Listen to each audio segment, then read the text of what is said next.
I think I'm in focus. I think. So if not, I'm really sorry.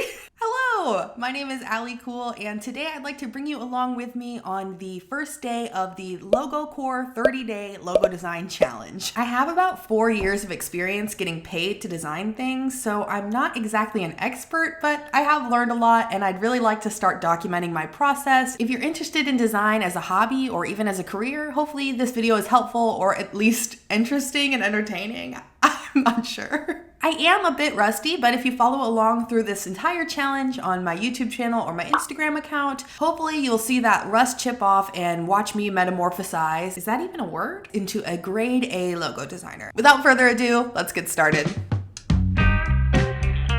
The prompt for the first day is from Allison Cosmetics, and it says, "Hello, Allie. I'm the owner of Allison Cosmetics, and I'm looking to commission a new logo design for my online beauty store. It's hosted on Via Glamour. Their print team needs the logo to print on my cosmetics engravings used on a storefront and emails.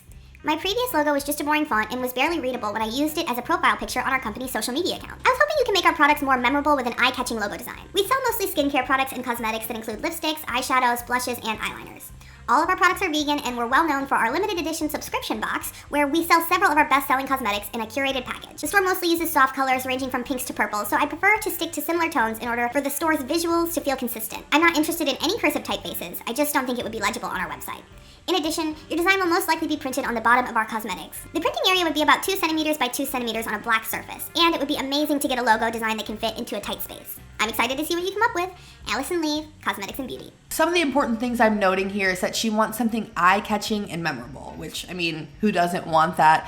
It sounds like before, though, she had just a text logo, and it might have been too plain for her taste, so maybe I'll play around with making a logo mark. They sell vegan products, so they might be interested in a more natural or holistic aesthetic, so we'll see what we can do with that. And it seems like they would like to stick to a soft palette of pinks and purples. I might deviate from that a bit because I'm just kind of doing this for fun. I don't normally like working with soft pinky colors, but the customer's always right, so I'll see what I can do. Oh, yeah, it's also important that the logo is 2 centimeters by 2 centimeters, which is pretty tight, but that makes sense considering they're going on smaller cosmetic products.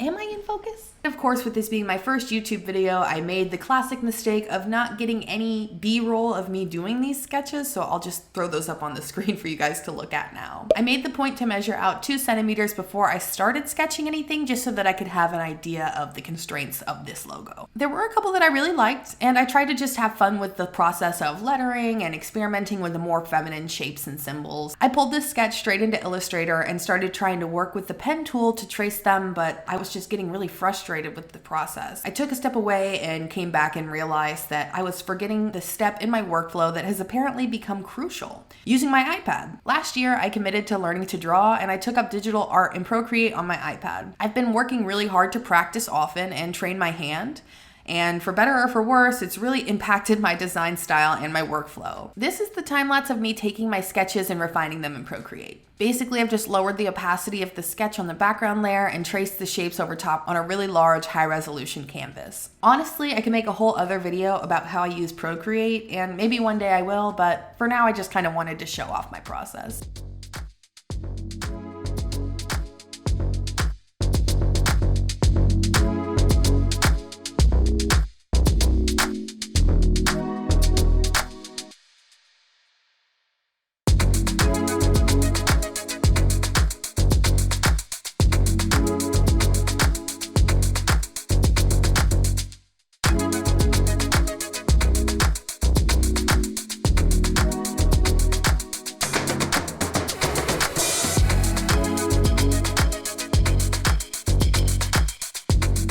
Once I finish tracing some of my sketches, I can bring that into Illustrator and really easily use the image trace function to vectorize everything I've drawn. And from then, I just have to go in with the pen tool and the smooth tool and kind of clean up the edges and refine what I've already done. From here, I start adding more details, looking for fonts, and playing with colors.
Yeah.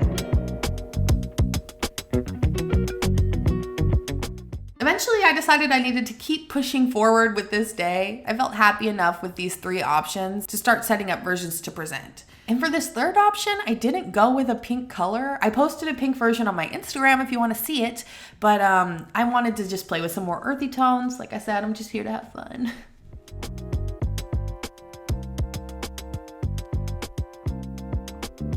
Full transparency, I'm not super happy with how these turned out, but it's a daily challenge and only having a day to work on a logo is actually really constricting.